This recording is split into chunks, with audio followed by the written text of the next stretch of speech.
So what about the other 1% of the UFO phenomenon? Has there ever been legitimate sightings?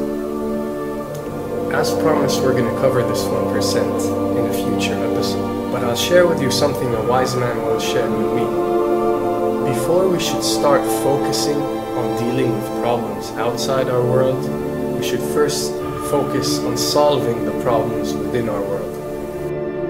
And before you can start solving problems within your world, you first have to solve problems within yourself and within your surrounding environment of family and friends. So basically what I'm trying to say is that we have priorities that we need to focus on first and foremost so we can successfully build our lives and our minds. Now, it's no secret that the difference between what the government knows about UFOs and aliens and what is shared or released to the public is extremely enormous. And unfortunately, governments and several organizations on Earth are taking advantage of the UFO phenomenon to achieve worldly agendas.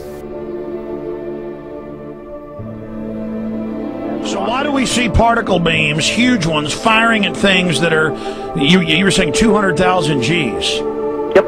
I mean, go over that.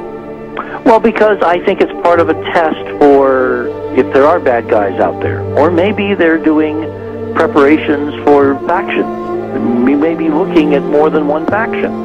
Remember, these groups tend to fragment. They fractally fragment so that you have wars within wars within wars. You know. But why would NASA release that footage? Well, remember, you've got all the good guys in NASA, and then you've got a few who are not good guys. The good guys don't know that there's something to keep secret. They, remember, the lie's different at every level. They believe the lies they've been told. So when you set up a structure, an institution, which is supposed to be open and above board and is supposed to present live TV of the shuttle missions, they present live TV. Now, the controllers can't say, oh, well, you can broadcast this, but you can't broadcast that. Because the honest guys will then say, sure. Well, why can't we broadcast that? So people always say if this was happening, it would come out, and it is coming out. Well, I mean, I agree with you. When you've got the Catholic Church saying we need to love the aliens, they're our brothers, when you've got every major denomination saying it, when you've got all the movies, and you've got, you know, in the 80s, huge programs at the Olympics with aliens landing, you know, fake aliens, and you've got huge things the size of 3 football fields floating over Dallas, and stuff all over the place. Something's going on, and then I read government documents about fake extraterrestrial landings. You know, any of this. Why? I mean, you believe it's fake. Remember Operation Northwoods? Yes. Okay. Or we can go to the, September 11th. Governments do huge, big things to sway populations at key nodal points in history. They love hoaxes.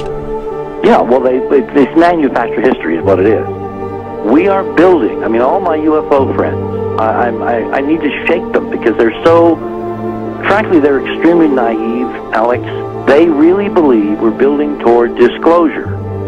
I believe we're building toward a mass, carefully manufactured, fake event where ETs, who are really humans, who are really part of this secret clique, who are probably Nazis, who have developed or perfected their technology from World War II, which is why you've got to get, Joseph on. They are going to basically fake out the world.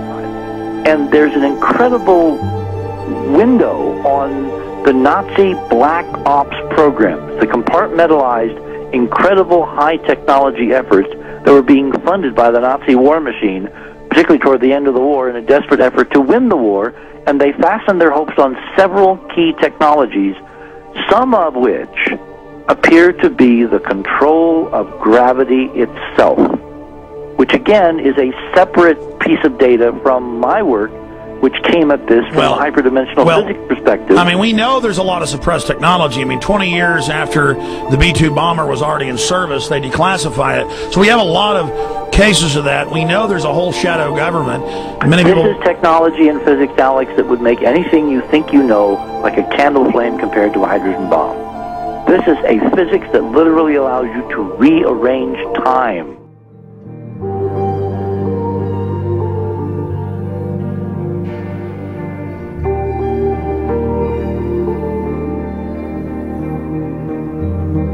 But I mean, imagine you've got all these compartments in these pyramids, pyramids within pyramids of compartmentalization. That's why that's the New World Order symbol.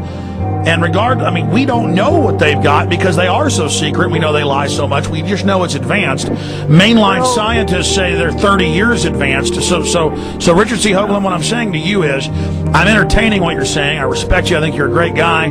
My only issue is, like you said, dealing with what we know they could be up to. The fact, Alex, we have done experiments. We have our own data. We have experiments now from the Soviet Union.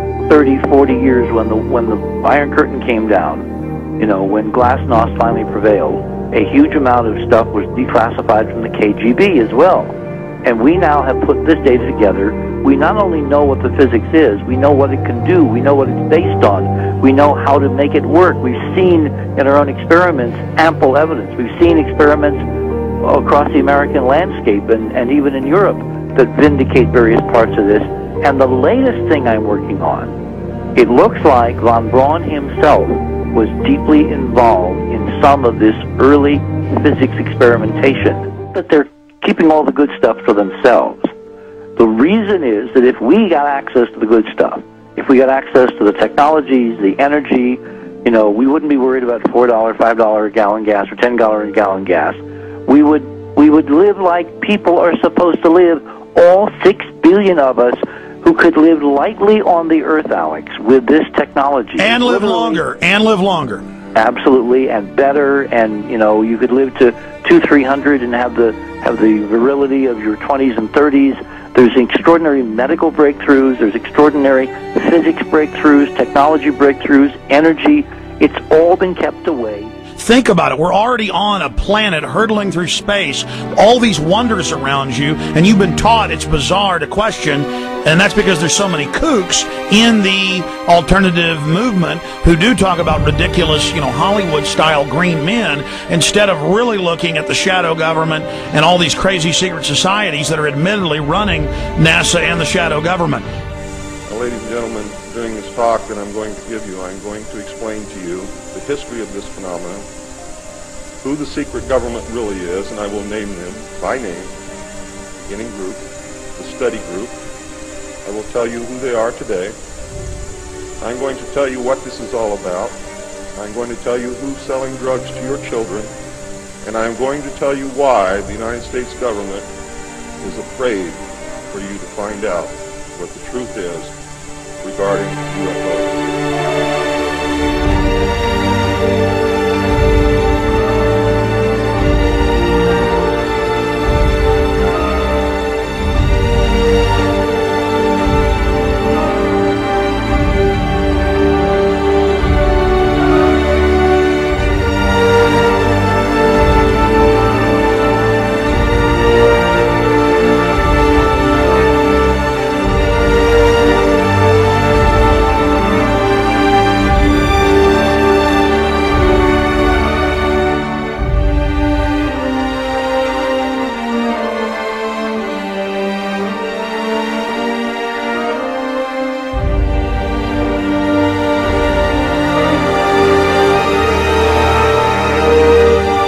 And it turns out that even though she remembered that she'd been part of the team to debrief the astronauts, she couldn't remember a thing that they said.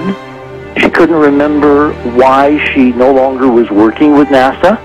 She couldn't remember. In other words, her memory lapses were enormous, and I don't think they were feigned, because we now found the same pattern in all the flight crews.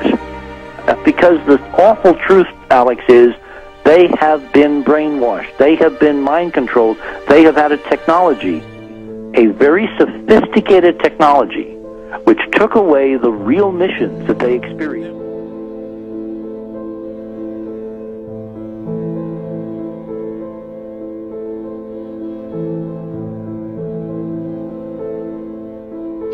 Sorry.